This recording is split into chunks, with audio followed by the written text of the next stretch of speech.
Bismillahirrahmanirrahim. Assalamualaikum warahmatullahi wabarakatuh. Alhamdulillahilladzi arsala rasulahu bil huda wa dinil haqq liyudhhirahu 'ala dini kullihi wa kafaa billahi shahida.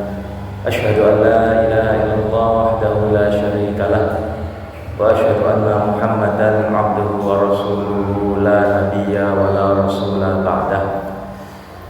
Amma ba'du, para wali murid markas Afif Walid Al-Furqan yang mudah-mudahan senantiasa diberikan rahmat oleh Allah Subhanahu wa taala. Bagaimana kabarnya hari ini? Alhamdulillah.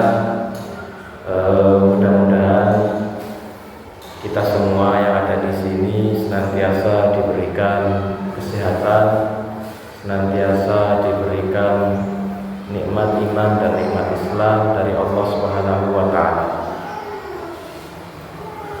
Para wali murid sekalian, insyaallah pada pagi hari ini mungkin temanya agak berbeda dengan yang di flyer ya. Kalau yang di flyer itu kan tentang fikih muamalat, tapi karena satu dan lain hal, jadi hari ini mungkin kita bahas tema yang berbeda, bukan fikih muamalat, mungkin kita bahas di pertemuan yang lain.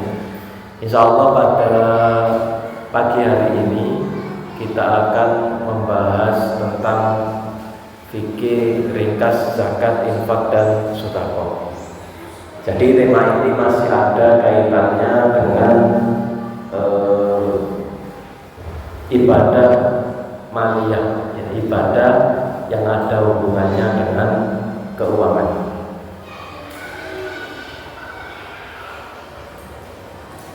Nah, pada pertemuan kali ini ada beberapa hal yang akan kita bahas, mulai dari perbedaan zakat, infak dan sedekah.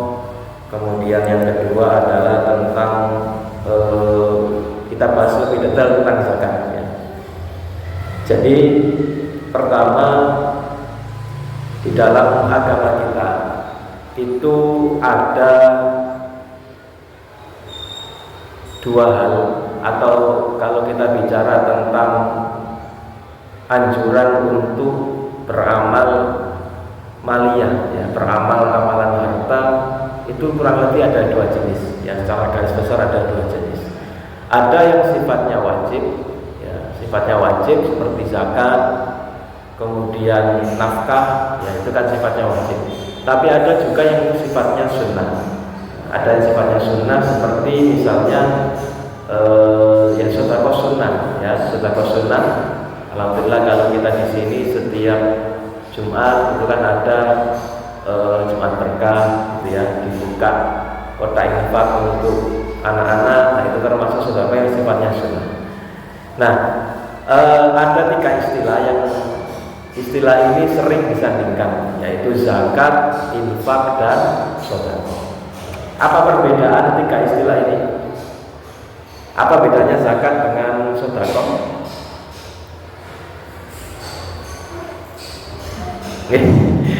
Kalau yang wajib itu zakat atau sedekah? Zakat ya, zakat itu yang wajib, sedangkan sedekah itu sifatnya sunnah. Lalu infak, apa bedanya infak dengan sedekah? Kalau dulu teman-teman saya itu waktu masih kuliah punya ya bionan ya. Biasanya tiap kita di organisasi atau gabung di perkumpulan apa-apa itu kan biasanya ada iuran. Nah, iurannya itu biasanya disebut dengan infak. Nah, katanya infak itu singkatan apa? Infak itu katanya iuran faksa. Jadi itu ada istilah seperti itu. Nah, pertama para ibu-ibu sekalian, para wali murid sekalian, kita bedakan ya, tiga istilah ini sebenarnya perbedaannya itu di umum dan khusus. Ada yang lebih umum dan ada yang lebih khusus. Nah, istilah yang paling umum itu infak sebenarnya ya. Jadi infak itu adalah semua harta yang kita belanjakan, semua harta yang kita keluarkan itu namanya infak. Baik harta tersebut kita belanjakan untuk kebaikan atau kita belanjakan untuk keburukan. Jadi itu namanya infak. Harta yang kita keluarkan, harta kita, jenis harta apa tuh? Ya, baik untuk anak istri, ya, baik untuk keluarga, baik kita berikan kepada orang-orang yang berhak menerimanya, ya, fakir miskin, anak yatim, atau sebaliknya, harta-harta yang dikeluarkan untuk keburukan. Ada orang membelanjakan hartanya untuk membantu penjajahan misalnya, ya. Itu juga infak, sebenarnya infak, tapi infaknya itu infak yang buruk. Nah, jadi sebenarnya infak ini istilah netral, ya. Hanya saja mungkin di masyarakat kita infak ini sudah identik dengan sesuatu yang baik, ya. Padahal sebenarnya infak itu sesuatu yang netral. Jadi infak itu ada yang dikeluarkan di jalan Allah. Nah, ini yang disebut dengan sedekah. Jadi donasi, ya. Donasi yang kita keluarkan di jalan Allah itu disebut dengan sedekah. Nah, dalilnya banyak dan keutamaannya juga banyak disebutkan di Al-Qur'an maupun As-Sunnah. Antara lain, ya, di surat Al-Baqarah ayat 261. Nah, ini yang terkenal, ya. Matsalul ladzina yunfiquna amwalahum fi sabilillahi kamatsali habbatin ambatat sab'a sanabila fi kulli sunbulatin mi'atu habbah wallahu yudha'ifu liman yasha. Al-ayat. Jadi perumpamaan nafkah yang dikeluarkan di jalan Allah itu ibarat habbah. Habbah itu apa? Kalau orang Jawa nyebutnya gabah, ya, padi itu, atau biji. Ambatat sab'a sanabila, dan satu biji itu menumbuhkan 7 sumbulan, ya. 7 sumbulan itu 7 bulir. Nah, fi kulli sumbulatin mi'atu habbah. Jadi 7 tangkai itu, setiap tangkai ada 100 biji. Nah, ini infak atau sedekah, ya. Infak di jalan Allah itu disebut dengan sedekah. Nah, sedekah nanti ada yang wajib, ada yang sunnah. Tetapi ada juga infak itu yang di jalan setan ini, ya. Kalau di Al-Quran juga ada ayatnya.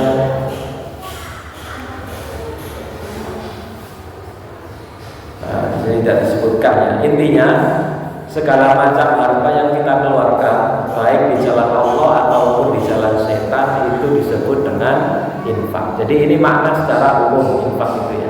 Makna secara umum. Nah, sedangkan infak di jalan Allah, yaitu sedekah tadi, ini dibagi menjadi 2. Ada yang sifatnya wajib, ada juga yang sifatnya sunnah. Nah, yang wajib ini ada 3 jenis, ya. Ada zakat, kemudian ada nazar, dan ada kafarah. Zakat nanti akan kita bahas secara detail setelah ini. Kemudian nazar itu, ya, sesuatu yang kita janjikan kepada Allah Subhanahu wa taala. Misalnya kita dalam kondisi sakit, kalau nanti saya sembuh, saya bernazar akan menyumbang 1 juta rupiah untuk masjid misalnya. Nah, itu namanya nazar. Ketika apa yang kita ucapkan itu terjadi, maka harus dilaksanakan. Alhamdulillah kita sembuh dari sakit. Maka karena tadi kita sudah bernazar untuk menyumbang 1 juta, berarti uang 1 juta itu harus kita bayarkan.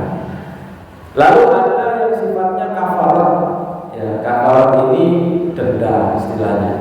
Jadi ketika ada pelanggaran-pelanggaran yang kita lakukan, itu ada beberapa konsekuensi hukumnya, itu harus membayar kafarat. Ya, misalnya ibu hamil dan menyusui yang tidak bisa berpuasa, itu kan ada kafaratnya, ya.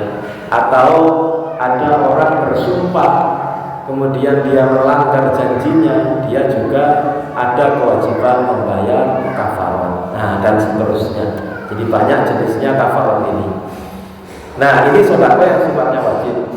Kemudian sedekah yang sifatnya sunnah ada beberapa jenis. Nah, ini misalnya santunan untuk anak yatim, kemudian sumbangan ke masjid, lalu wakaf, ya. Jadi wakaf itu harta yang kita lepaskan kepemilikannya dari milik kita dan sifatnya abadi, gitu ya.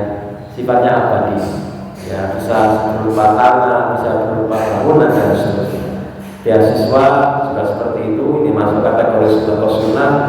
Lalu dakwah juga seperti itu, kemudian kurban juga masuk kategori sunnah bagi ulama yang berpendapat demikian, termasuk diantaranya adalah akikah. Nah, jadi ini jenis-jenis, ya, hanya sekedar contoh beberapa jenis sedekah yang sifatnya sunnah. Jadi intinya ini sekilas perbedaan zakat, infak dan sedekah secara istilah.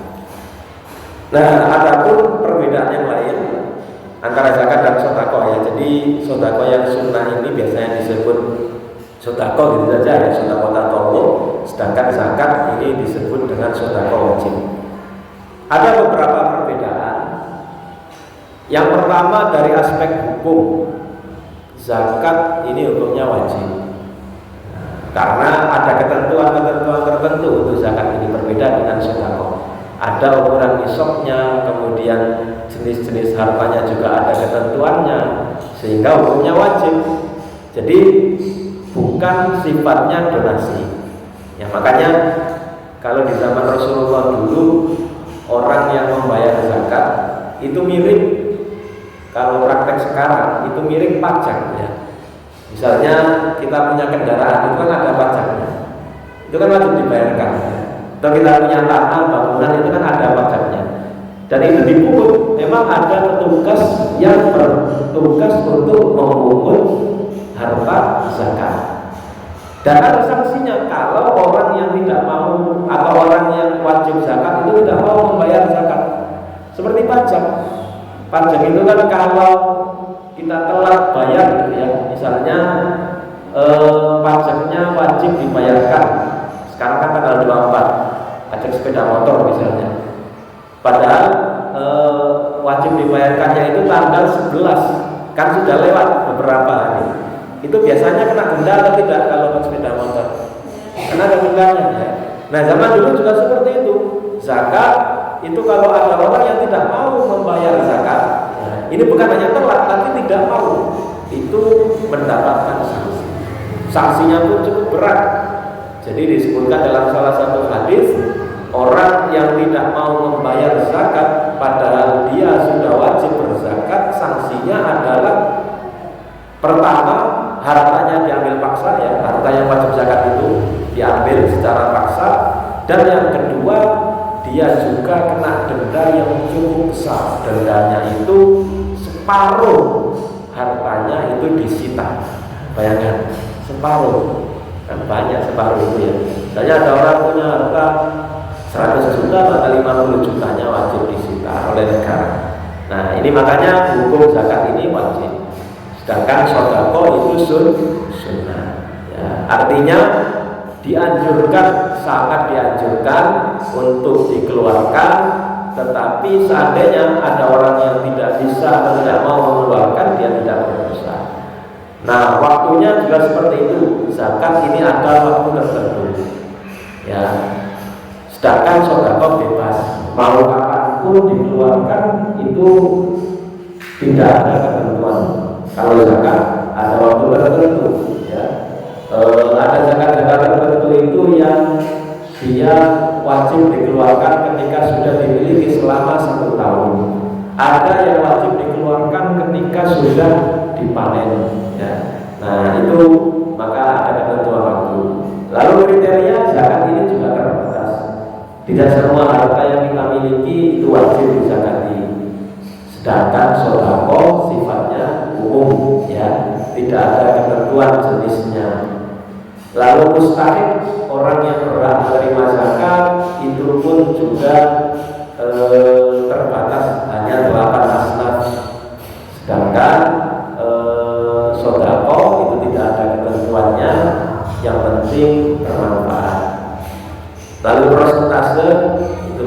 ada ketentuan ya.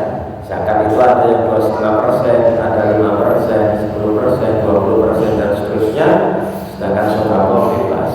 Lalu pengeluarannya, perantaranya zakat itu kalau bisa lewat amil ya, sehingga pembagiannya itu bisa merata.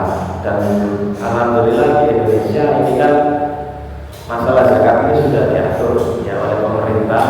Ada lembaga resmi pemerintah namanya Basnas, tapi ada juga lembaga swasta ya. Lembaga swasta itu namanya LAS, seperti ada Lazismu, ada Lazisnu dan seterusnya. Nah itu namanya amil ya. Zakat itu dikeluarkannya, disalurkannya kalau bisa lewat amil, sedangkan sedekah itu tidak harus, bisa langsung atau bisa lewat perantara. Mohon maaf ini mati saya just dulu.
Ya, baik.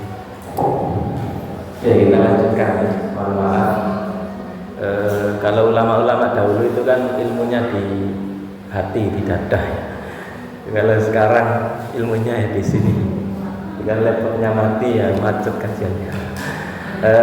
Kita lanjutkan ya. Jadi pertama atau kita lanjutkan perbedaan antara perantaranya ya. Jadi perantara zakat itu kalau bisa lewat amil, karena memang sifatnya wajib. Dan kenapa harus lewat amil? Harus lewat amil karena pertama agar pembagiannya itu lebih merata, gitu ya. Jadi yang tahu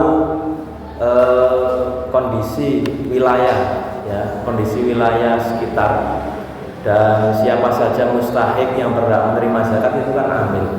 Ya memang kalau diberikan langsung tetap sah, ya. Tetapi kalau bisa pemberiannya ya lewat amil, karena nanti pendistribusiannya supaya lebih merata. Sedangkan kalau sedekah bisa langsung, ya, tidak ada ketentuan harus lewat perantara amil. Lalu terakhir sumber harta, ya, sumber harta zakat itu harta-harta tertentu, sedangkan sedekah itu tidak terbatas atau bebas jenis harta apapun. Ketika kita niat mensedekahkannya, maka itu sudah tercatat sebagai amal soleh, insyaallah. Nah, baik, kita akan lebih membahas secara detail tentang zakat, karena memang sedekah itu kan ketentuannya bebas. Jadi tidak ada ketentuan-ketentuan tertentu, nominalnya harus berapa, kemudian jenis hartanya itu berupa apa, ya, dan seterusnya, jumlahnya pun berapa, tidak ada ketentuan. Sehingga yang kita bahas di hari ini mungkin yang lebih detail tentang zakat, ya. Pertama, syarat wajib zakat. Jadi syarat wajib zakat itu ada syarat yang berhubungan dengan pemilik harta, ada yang berhubungan dengan harta itu sendiri. Kalau syarat yang berhubungan dengan pemilik harta, para ulama menyebutkan ini syarat yang disepakati, ya. Syarat yang disepakati itu ada dua. Yang pertama merdeka, dan yang kedua adalah Islam, ya. Jadi ini syarat yang disepakati. Merdeka itu artinya dia bukan budak, dan zaman sekarang tidak ada budak itu, ya. Yang ada itu budak, nah di Gresik itu banyak budak. Nah, kalau budak itu kan orang yang tidak bisa atau tidak memiliki hak kepemilikan atas dirinya sendiri. Beda dengan pembantu. Kalau pembantu itu kan ya hanya pekerja, tapi budak itu memang diri mereka itu dimiliki oleh tuannya. Lalu yang kedua adalah Islam, ya, otomatis syarat Islam ini syarat mutlak, ya, karena zakat ini termasuk salah satu jenis ibadah sama seperti sholat, ya, yang syarat utamanya orang yang melaksanakannya itu harus seorang muslim. Nah, kemudian bagaimana dengan persyaratan yang lain? Seperti misalnya apakah disyaratkan orang yang memiliki harta itu harus sudah balik? Mayoritas ulama menyebutkan tidak harus balik. Anak kecil itu kan bisa memiliki harta, ya. Misalnya ada seorang anak, dia anaknya orang kaya misalnya, ternyata bapaknya kemudian meninggal. Nah, otomatis dia kan dapat jatah warisan. Nah, harta warisan milik anak yatim yang ditinggal mati oleh bapaknya itu kalau memenuhi kriteria dan ketentuan, meskipun pemiliknya adalah anak kecil, itu tetap wajib dikeluarkan zakatnya, ya. Maka dalam salah satu hadis itu Rasulullah SAW menyebutkan ketika ada anak yatim kemudian dia mendapatkan peninggalan dari orang tuanya yang telah meninggal, walinya itu harus kreatif. Dalam artian dia akan bertanggung jawab atas harta yang dititipkan kepadanya. Itu jangan sampai hartanya dibiarkan begitu saja, sehingga apa? Sehingga kalau dibiarkan begitu saja itu kelamaan akan habis karena terkena zakat, ya. Jadi Rasulullah memerintahkan agar harta itu dikelola dengan baik. Nah, ini terkait dengan syarat pemilik harta. Jadi hanya ada dua syarat yang disepakati ulama, yaitu merdeka dan Islam. Kemudian syarat harta yang dizakati. Nah, yang pertama ini syarat secara umum, itu termasuk jenis harta yang wajib dizakati.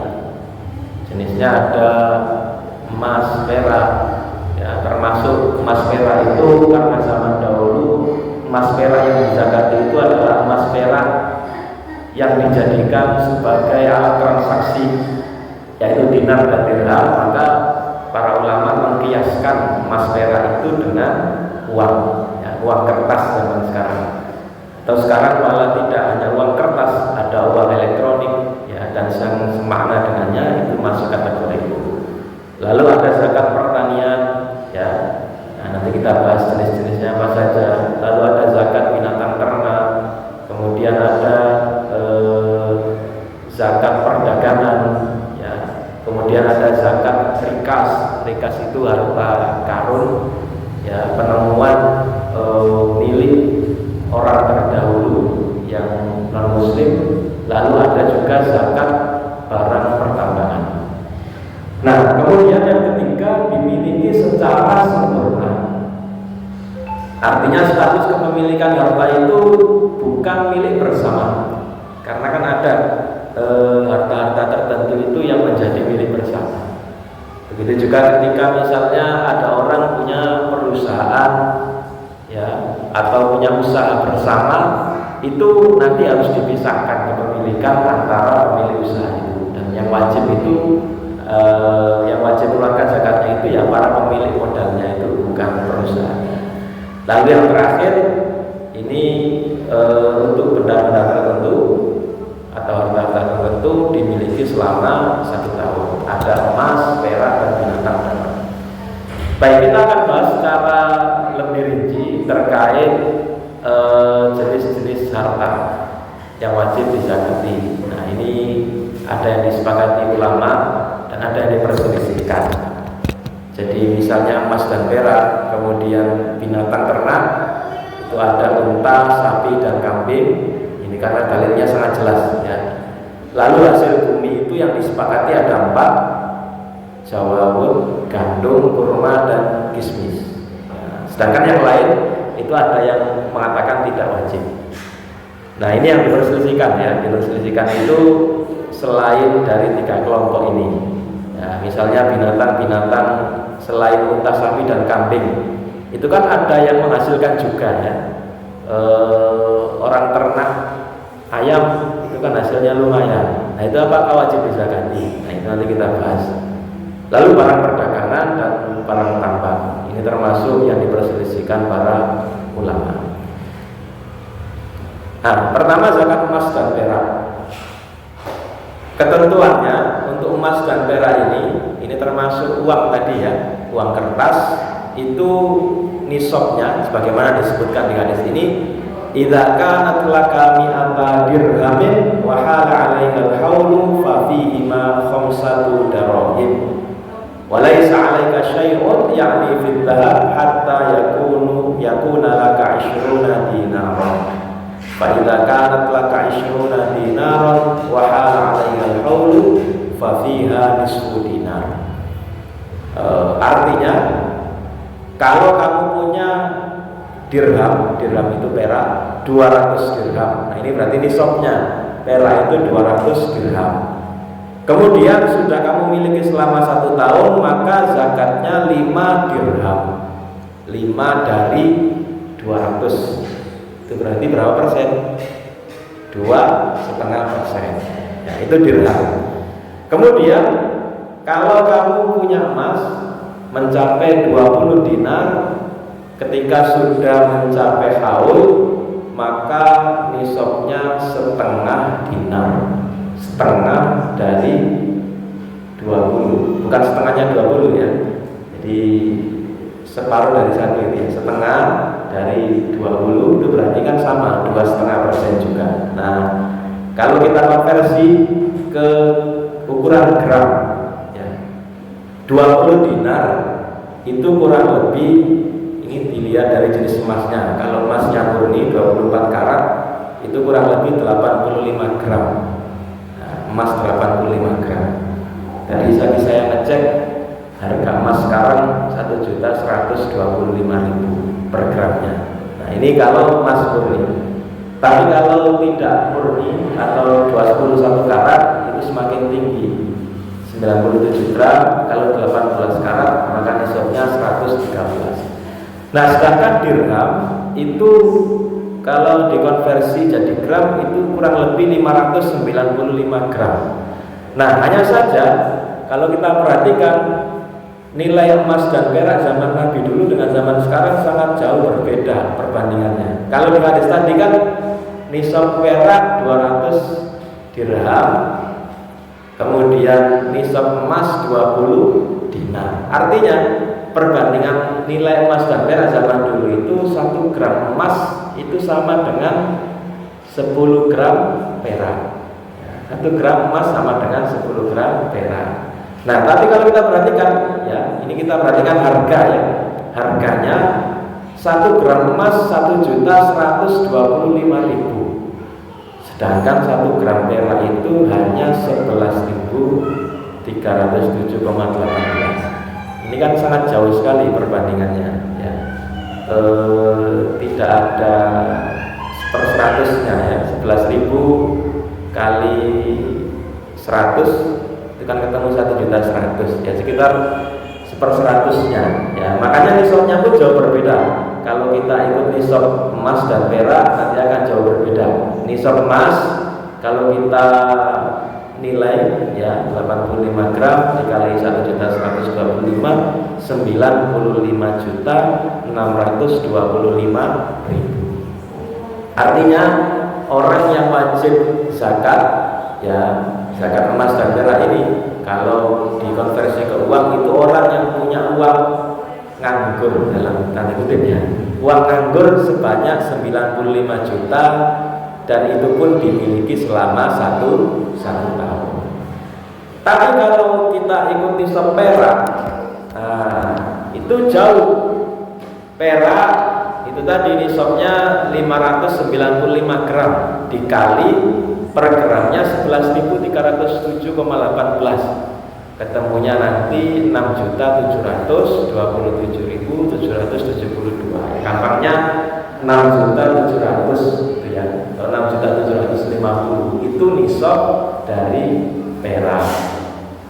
Nah, sehingga kalau kita punya uang, ini juga ada perbedaan di kalangan ulama ya. Ya kita ambil yang paling kecil saja kalau pengen aman gitu ya.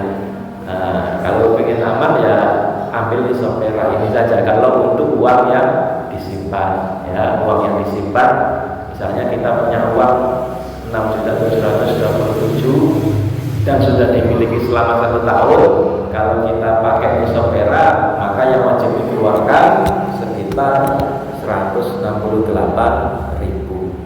Jadi kita banyak punya uang 6 juta dikeluarkan 120.000 ya kan gak terlalu banyak ya, sedikit. Begitu juga orang punya uang 95 juta dikeluarkan 2.300.000 ya. Kalau kita cuma lihat 2.300.000 nya ya kelihatan banyak, tapi 2.300.000 itu kan diambil dari 95 juta karena memang pakai zakat yang sama. Memang hikmah dari zakat itu salah satunya adalah untuk membersihkan sifat-sifat buruk dari manusia, termasuk sifat pelit dan sifat kikir ya. Karena tabiat manusia, itu kata Rasulullah SAW, seandainya manusia itu, anak Adam itu punya satu lembah emas ya, 1 lembah emas, itu tabiat dasarnya itu gak akan cukup ya, gak akan cukup. Itu dia akan pengen dibuatkan 1 lembah yang lain. Bahkan saya dulu pernah mendengar, kalau ini ceramah dari Yai Naji Hayat Mas Mambang ya. Beliau pernah berceramah, ada riwayat ya, riwayat satu hadis yang menyebutkan ini tidak hanya di dunia, bahkan di surga pun sifat-sifat ini masih ke bawah. Ada manusia yang sudah masuk surga. Di surga itu kan semuanya ada ya, tinggal metik, tinggal manen gitu. Tapi ternyata ada orang di surga itu yang permintaannya kepada Allah Subhanahu wa taala itu agak aneh. Dia itu pengen dia punya lahan sehingga dia bisa bertanam, bercocok tanam. Ternyata setelah dikasih lahan, ya hasilnya lebih-lebih, hasilnya lebih-lebih, sehingga ya tidak habis dimakan sendiri. Baik, kita kembali ke sini. Jadi ini nisab emas dan perak. Nah, lalu ada syarat kedua yaitu haul, harus dimiliki selama 1 tahun komariah. Kemudian jumlah yang dikeluarkan sebanyak 2,5%. Nah, ini contohnya. Ini misalnya ada orang punya emas seberat setengah kilo 500 gram ya, 500 gram disimpan pada 1 Syawal. Nah, hitungnya ini pakai hitungan Hijriah, jadi bukan hitungan Masehi. Dan mengeluarkannya itu tidak harus di bulan Ramadan, karena mungkin banyak kesalahpahaman di masyarakat kita. Pokoknya zakat itu zakat apapun, baik zakat fitrah atau zakat mal, itu dikeluarkan di bulan Ramadan ya. Mengeluarkannya itu tidak harus di bulan Ramadan, ya tergantung dia mencapai nisabnya itu kapan. Jadi kalau misalnya mencapai nisab tanggal 1 Syawal 1442, maka di tahun berikutnya itu harus dikeluarkan. Dilihat apakah emasnya itu masih masih mencapai nisab atau berkurang. Begitu juga dengan uang ya. Uangnya tadi misalnya di 1 Syawal 1442 punya uang tadi, kalau nisab emas 95 juta, dilihat di 1 Syawal berikutnya apakah masih segitu atau berkurang. Ya, kalau berkurang maka tidak wajib dizakati. Meskipun tidak wajib, kalau mau sedekah gimana? Ya nggak apa-apa, boleh-boleh saja. Ya, karena kita bicara zakat, maka kita bicara wajib. Tapi kalau nisabnya tetap segitu atau bertambah, maka harus dizakati. Dan zakatnya itu bukan hanya yang senilai nisab, tapi senilai harta yang dimiliki. Jadi misalnya melebihi nisab, berarti hitungnya ya 2,5% dari total harta yang dimiliki. Nah, ini contohnya ya. Punya uang, punya emas 500 gram, maka yang dikeluarkan itu 1/40, 12,5 gram. Nah, ini uang kertas ya. Uang kertas intinya ada perbedaan, tapi kalau mayoritas ulama berpendapat bahwa uang kertas ini wajib untuk dizakati ya. Uang kertas ini wajib dizakati. Dan kiasnya, nah ini tadi ada perbedaan kias, ada yang mengatakan dikiaskan ke perak, ada yang mengatakan dikiaskan ke emas. Tapi kalau saran saya, kita ambil pendapat yang aman saja ya. Amannya itu maksudnya pendapat yang ringan ini. Kalau perak ini alasannya adalah karena lebih besar manfaatnya untuk mustahik ya, otomatis ya.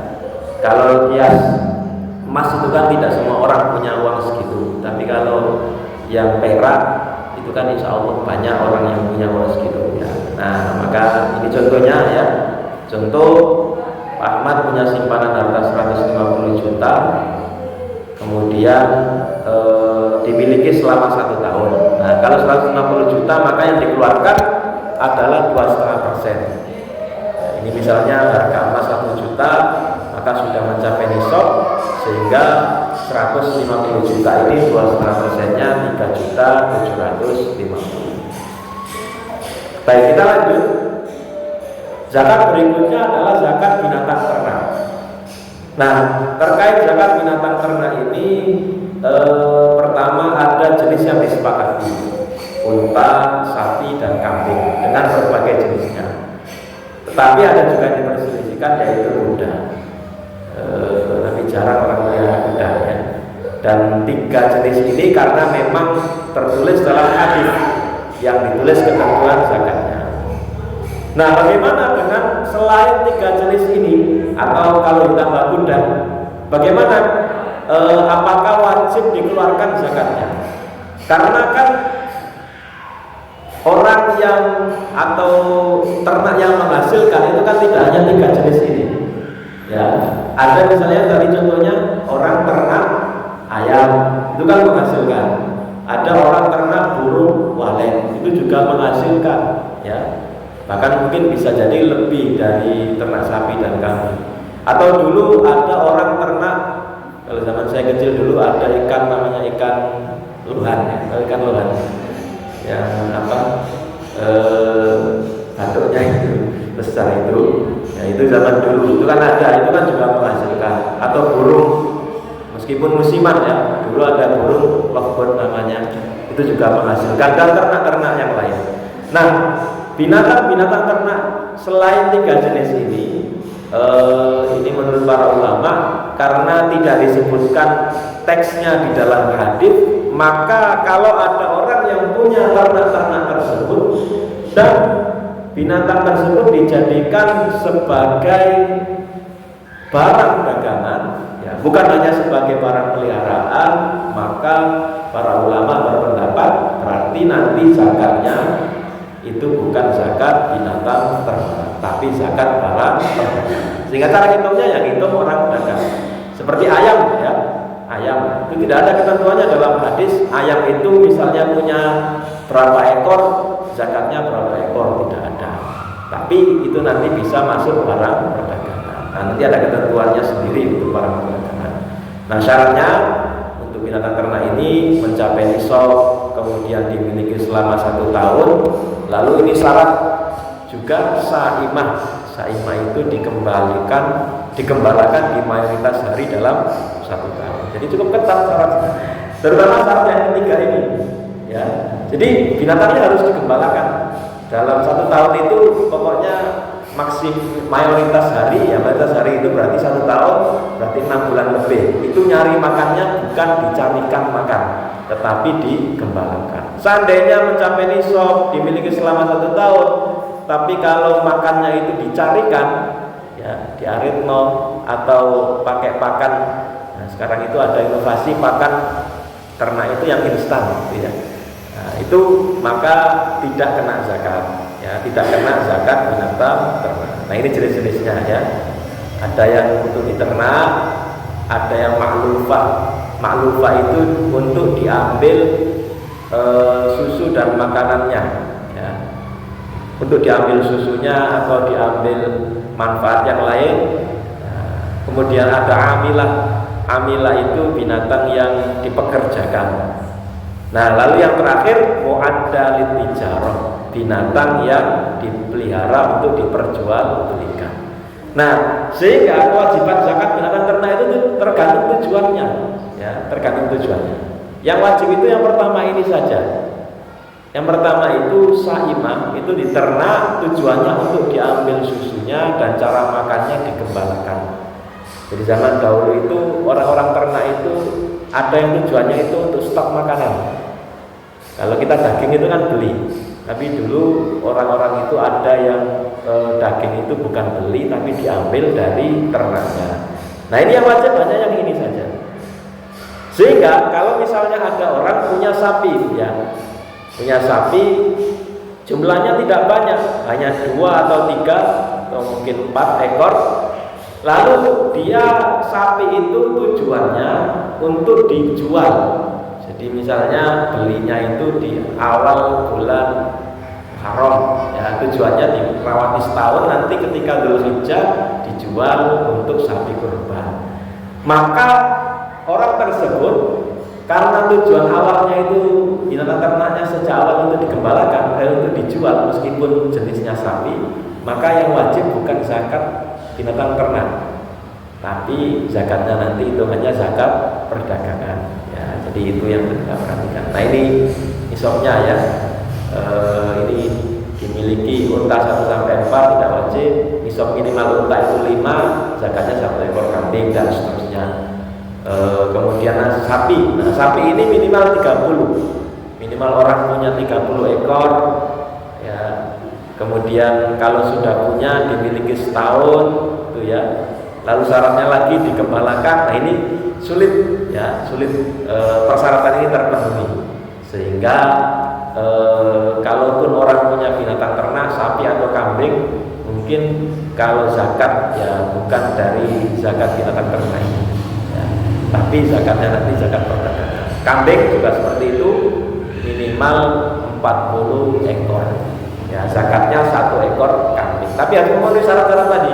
Kalau tidak memenuhi syarat-syarat tadi, digembalakan selama mayoritas hari dalam 1 tahun, kemudian dimiliki selama 1 tahun, maka dia tidak terkena kewajiban zakat. Kalau tujuannya untuk diperdagangkan, orang punya kebun punya kandang kambing, ya, tujuannya untuk diperjualbelikan, maka nanti hitungannya adalah hitungan perdagangan, bukan hitungan zakat binatang ternak. Begitu juga dengan zakat pertanian, ya, zakat ketiga jenis pertanian. Nah, ini ada yang disepakati, ya. Mungkin ini di daerah kita tidak ada orang yang bertani ini, ya, gandum, jelai. Saya kurang tahu jelai itu seperti apa bentuknya, tapi saya jelas mirip gandum, ya, mirip gandum. Kemudian kurma, kismis. Nah, kan tidak ada orang yang bertani ini. Tapi ini yang disebutkan secara tekstual dalam hadis. Nah, ini kan disebutkan di sini, ya. Lafadznya anak Nabi sallallahu alaihi wasallam ba'atsahuma ilal Yaman. Jadi Abu Burdah dan Abu Musa diutus Rasulullah pergi ke Yaman.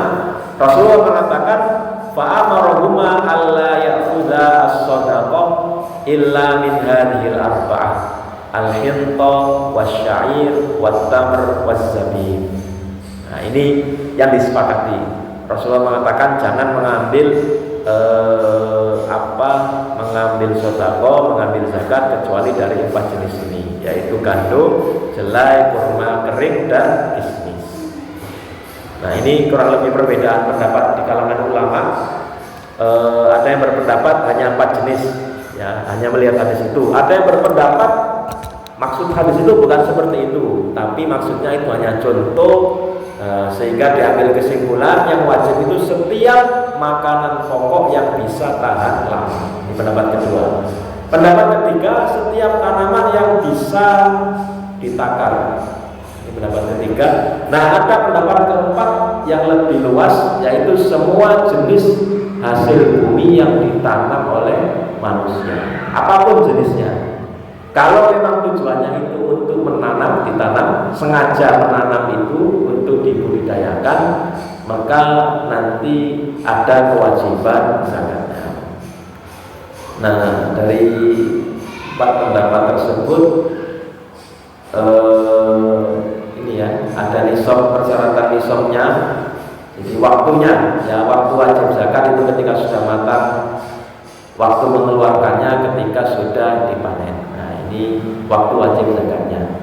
Kemudian persyaratannya, ada yang berpendapat disyaratkan nisab tertentu, ini mayoritas ulama, dan ada yang berpendapat tidak ada persyaratan nisab. Ini pendapat Imam Abu Hanifah.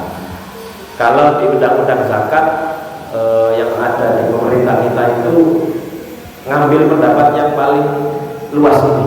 Jadi semua jenis tanaman itu wajib dizakati. Nah, kita ambil yang itu saja, ya. Nah, ini nisabnya. Jadi nisab hasil pertanian itu 5 wasak. 5 wasak itu kalau dikonversi ke kilogram kurang lebih 647 kilogram atau 653. Ini kalau gabah. Nah, gabah itu 6,5 kintal, 653. Tapi kalau sudah digiling menjadi padi, maka nisabnya tidak segitu. Nisabnya berkurang, tinggal 524 kg beras. Jadi kalau masih berupa beras, maka nisabnya 524 kg. Tapi kalau masih berupa gabah, 653 kg. Nah, ini nisab makanan pokok tadi, ya. Bagaimana dengan nisab selain makanan pokok? Kalau kita ngambil pendapat yang lebih luas, kalau makanan pokok kan nisabnya ini, ya, 653 dan 524 ini. Maka kalau ada orang punya atau panen dan hasil panennya itu mencapai sekian, maka sudah wajib dikeluarkan zakatnya. Tapi ini saya juga pernah mendapatkan info dari beberapa orang yang tani, ya memang mencapai nisab, bahkan lebih. Tapi kalau dihitung-hitung antara biaya antara biaya untuk bertani dengan hasilnya itu nggak imbang, bahkan mungkin rugi. Nah, itu gimana Pak zakatnya? Nah, kalau dalam masalah itu ya para ulama ada yang berpendapat kalau setelah dihitung-hitung hasilnya rugi, ya maka ngitungnya bukan ngitung zakat pertanian, tapi ngitungnya zakat perdagangan ya. Itu kalau ini bagi yang memang tidak ada kerugian sama sekali atau mendapatkan keuntungan dan mencapai sekian, maka wajib dikeluarkan zakatnya. Tapi kalau kasus yang tadi misalnya setelah dihitung itu ternyata tambah rugi, ya memang secara kewajiban dia tidak wajib zakat, tapi kalau mau sedekah tidak apa-apa, masih ada pintu sedekah ya. Baik, kita lanjutkan. Nah, ini banyak pendapat ya. Nah, kalau nisab selain apa harta atau tanaman selain makanan pokok itu ada banyak pendapat, ada kurang lebih 5 versi ya, ada kurang lebih 5 versi. Tapi mungkin versi yang paling cocok diterapkan mungkin nilai nisabnya itu dinilai dengan uang ya. Jadi nisabnya sama dengan emas beras tadi. Kalau gabah 653, kalau pari atau beras 524, tapi dikonversi ya. 653 gabah itu kira-kira kalau dikonversi secara rupiah berapa nilainya. Nah, itu kalau punya tanaman yang lain ya. Kan sekarang banyak selain tanaman pokok kan ada misalnya jeruk, apa namanya Bu? Jeruk pecel ya. Nah, itu kan juga lumayan hasilnya. Atau cabai ya. Atau sekarang cabai masih mahal atau sudah murah. Tomat dan seterusnya itu nilainya dikonversi. Kalau nilai dari panennya itu setara dengan nilai dan nisab dari beras tadi, makanan pokok tadi, maka sudah wajib dizakati. Nah, ini pengeluarannya ya, pengeluarannya. Kalau pengairannya tanpa alat, maka dikeluarkan 10%. Seperti misalnya sawah ada hujan, itu kan ada ya. Di musim hujan ini kan ada orang yang memang sawahnya itu sengaja dibuat ada hujan. Nah, itu berarti kan dia pengairannya tanpa alat. Nah, itu zakatnya 10% dari hasil pertanian. Tapi kalau pengairannya dengan alat, maka 5% dari hasil bumi tadi. Nah, bagaimana kalau gabungan? Gabungan itu kadang-kadang diairi sendiri, kadang-kadang mengandalkan air hujan. Nah, para ulama berpendapat bisa milih tengah-tengah dari 5 dan 10 ini, yaitu 7,5%, atau dia memilih cara yang lebih sering. Mana yang lebih sering dipakai? Apakah diairi sendiri ataukah menggunakan pada hujan? Nah, jadi ini zakat yang dikeluarkan terkait itu tadi ya, yang wajib dikeluarkan terkait dengan binatang atau zakat pertanian. Baik, mungkin terakhir ini zakat barang perdagangan ya, zakat barang perdagangan. Intinya zakat perdagangan ini menurut mayoritas ulama wajib dizakati ya. Dalilnya banyak, antara lain surat Al-Baqarah ya. Allah berfirman, ya ayyuhalladzina amanu anfiqu min thayyibati ma kasabtum. Nah, ini dalilnya. Infakkanlah apa yang baik yang kamu usahakan. Nah, ini ditafsirkan oleh para ulama sebagai zakat perdagangan. Nah, banyak dalil-dalil yang intinya kuat sekali bahwa zakat perdagangan ini wajib dizakati. Nah, sekarang ketentuannya ya. Ketentuan zakat perdagangan yang pertama adalah bukan barang yang wajib dizakati secara asli. Artinya bukan termasuk emas dan perak ya, bukan termasuk emas dan perak, kemudian bukan makanan pokok, lalu bukan binatang ternak. Kalau termasuk jenis-jenis sebelumnya yang wajib dizakati, maka zakatnya ya cukup mengikuti zakat yang tadi. Zakat makanan pokok misalnya, meskipun diperdagangkan, kalau sudah dizakati zakat makanan pokok, ya sudah, berarti kewajiban zakat perdagangan sudah tidak ada. Kemudian zakat binatang ternak juga seperti itu. Kalau sudah dizakati zakat binatang ternak, maka juga sudah tidak ada kewajiban zakatnya. Ini yang pertama. Lalu yang kedua, mencapai nisab, dan yang terakhir dimiliki selama 1 putaran haul. Nah ini ya, ini bukan barang yang wajib dizakati secara asli.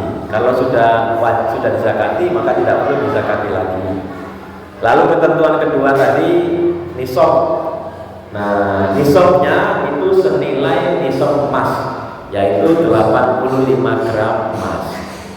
Lalu syarat ketiga, haul dimiliki selama 1 tahun. 1 tahun itu maksudnya bagaimana? Ini ada perbedaan pendapat. Ada yang berpendapat 1 tahun itu di akhir haul. Yang penting ketika ada orang berdagang, ya meskipun awalnya dia belum mencapai nisab, ya awalnya belum mencapai nisab barang dagangannya itu, tapi setelah berdagang setahun kok sudah dihitung, oh ini setara nisab, maka menurut pendapat pertama wajib dizakati, ya. Lalu pendapat kedua itu harus sepanjang haul, artinya nilai barang perdagangannya itu harus stabil, tidak boleh kurang dalam 1 tahun itu. Kalau seandainya ada kurang, ya di tengah-tengah haul, maka itu tidak wajib dizakati. Tapi pendapat terakhir menurut Imam Abu Hanifah itu di awal dan akhir tahun. Ya, mungkin pendapat ini yang lebih relevan kita pakai, ya. Jadi orang berdagang, nilai asetnya kemudian seterusnya, misalnya dinilai kok sudah senilai nisab, maka sejak itu dia hitungannya dimulai. Misalnya punya toko, ya, punya toko, nilai barang-barangnya ini sudah dihitung mencapai nisab emas pada waktu itu, maka sejak saat itu dia sudah mencapai nisab, ya dihitung zakatnya, nanti ditinggal dilihat di akhir tahun apakah nilainya masih stabil, bertambah atau berkurang. Kalau masih stabil atau bertambah, maka wajib dikeluarkan zakatnya. Tapi ternyata selama setahun berikutnya kok nilainya berkurang, maka ketika itu tidak wajib dizakati. Tapi itu kalau mau disuarakan silakan. Karena kita bicara zakat, maka kita bicara wajib dan tidak wajib. Nah ini cara ngitungnya, ya. Jadi kalau sudah tiba waktu zakat, ya sudah 1 haul tadi, maka seorang pedagang itu harus ditotal hartanya. Yang ditotal itu pertama modal, ya modalnya itu apakah masih 1 tahun itu masih senilai nisab, kemudian keuntungan, ya keuntungannya berapa, lalu simpanannya, termasuk simpanannya ini berapa, dan nilai dari barang, ya jadi barang yang dimiliki yang belum terjual itu nilainya berapa, itu juga termasuk dihitung semua, ditotal semua. Nah itu baru nilai-nilai barang yang dimiliki, termasuk piutang, ya piutang yang ada harapan dibayarkan. Piutang itu ya ada orang utang ke kita, gitu ya, itu termasuk uang kita, ya termasuk dihitung. Tapi ini piutang yang ada harapan dibayarkan. Yang ada harapan itu maksudnya kan ada ya orang utang itu yang sudah ditagih berkali-kali kayaknya sulit sekali. Nah itu tidak usah dihitung kalau itu, ya. Tapi kalau yang ada harapan itu berarti apa yang kira-kira ada harapan untuk bayar, ya selama 1 tahun itu. Nah itu termasuk dimasukkan ke dalam hitungan ini, hitungan pemasukan, ya. Nah setelah ditotal semua 2 poin ini, kemudian dikurangi dengan apa? Dikurangi dengan jumlah utang. Orang dagang kan juga punya utang, ya. Jadi jumlah utangnya itu bisa mengurangi nilai dari barang tadi. Tapi jumlah utang yang dimaksud itu jumlah utang yang harus dibayar tahun itu, ya. Kalau utangnya itu masih wajib bayarnya 5 tahun kemudian, itu tidak dihitung. Jadi jumlah utang dihitung, dikurangi jumlah utang tadi, ya, termasuk dikurangi pengeluaran, bayar pegawai dan seterusnya. Itu kan biasanya sudah masuk di keuntungan ini, ya. Keuntungan ini kan hasil pemasukan dan pengeluaran. Nah setelah itu ditotal, hasil bersihnya itu baru kemudian dilihat. Kalau mencapai nisab maka wajib dikeluarkan zakatnya. Tetapi kalau belum mencapai nisab maka tidak wajib, ya tidak wajib. Tapi kalau mau sedekah sekali lagi silakan. Nah, lalu nisabnya setelah itu dikalikan 2,5% dan nilai 2,5% inilah yang dikeluarkan. Ini ada catatan. Jadi nilai barang yang dihitung tadi itu harganya itu berdasarkan harga ketika wajib zakat tadi, ketika tahun, bukan harga ketika dibeli dulu, ya. Nah, itu kan bisa ditotal sendiri. Nah, ini contohnya ada orang ini Pak Iwan pedagang baju dengan omset puluhan juta per bulan. Di waktu pembayaran zakat setelah melakukan perhitungan diketahui bahwa laba bersihnya 50 juta. Lalu nilai asetnya 25 juta. Kemudian dicek di tabungan juga ada saldo 25 juta. Tapi Pak Iwan ini juga punya piutang yang belum ditagih sebesar 25 juta dan dia juga punya utang 50 juta. Nah, maka cara hitungnya contohnya ya. Nah, ini modal dan simpanan tadi 25 juta, keuntungan, nilai aset barang dan piutang. Ini ditotal semuanya. Totalnya 175 juta dikurangi hutang yang dimiliki 50 juta sehingga ketemunya 125 juta. Nah, yang wajib dikeluarkan zakatnya dilihat dulu ya, 125 juta ini sudah nyampe nisab atau belum. Setelah dicek harga emas 1 juta pada waktu itu dan mencapai 85 gram. Ya. Ini sudah mencapai nisab ya, 125 sementara nisabnya 85. Maka yang wajib dikeluarkan 125 dikali 2,5%, ketemunya 3 juta 125. Baik, jadi ini kurang lebih terkait harta perdagangan. Ada 2 jenis zakat lagi, tapi mungkin kita cukupkan dulu sampai di sini ya. Insya Allah kita lanjutkan di kesempatan yang lain. Sebelum saya akhiri, kalau ada yang ingin didiskusikan, monggo saya persilakan. Ini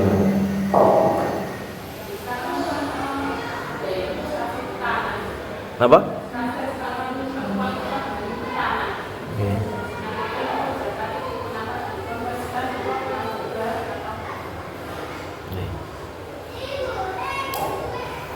Ya, jadi salah satu harta yang wajib dizakati itu adalah harta-harta yang produktif, harta yang produktif seperti jenis-jenis tadi, perdagangan dan seterusnya. Ya.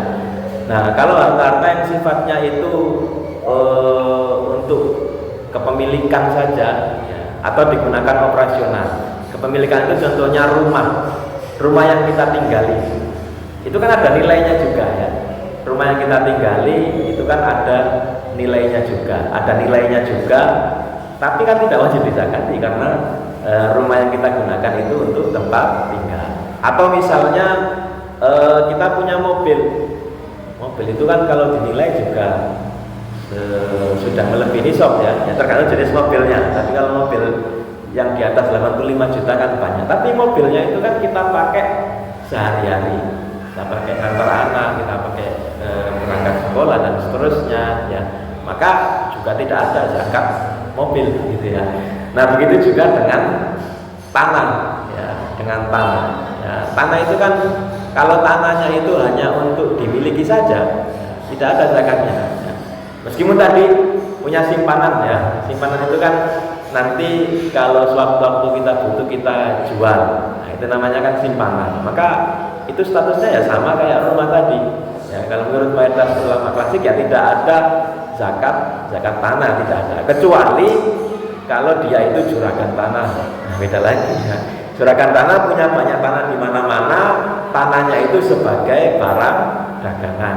Nah, tanahnya sebagai barang dagangan, maka baru yang seperti itu wajib dizakati. Tapi ngitungnya itu nanti yang ngitung seperti teknis penghitungan zakat perdagangan.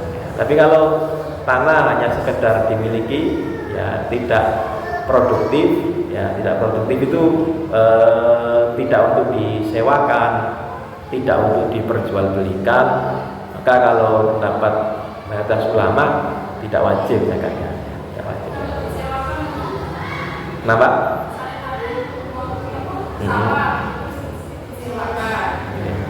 Nah, kalau disewakan berarti nanti yang dizakati bukan nilai tanahnya, tapi hasil sewanya itu, ya. Hasil sewanya. Hitungnya ya cara seperti cara ngitung zakat perdagangan tadi. Tapi kalau tanah nganggur ya tidak ada kewajiban zakat. Meskipun banyak nilai asetnya, ya. Tapi kalau tanahnya nganggur itu kan tidak menghasilkan apa-apa. Sama seperti punya rumah, punya mobil, punya barang-barang.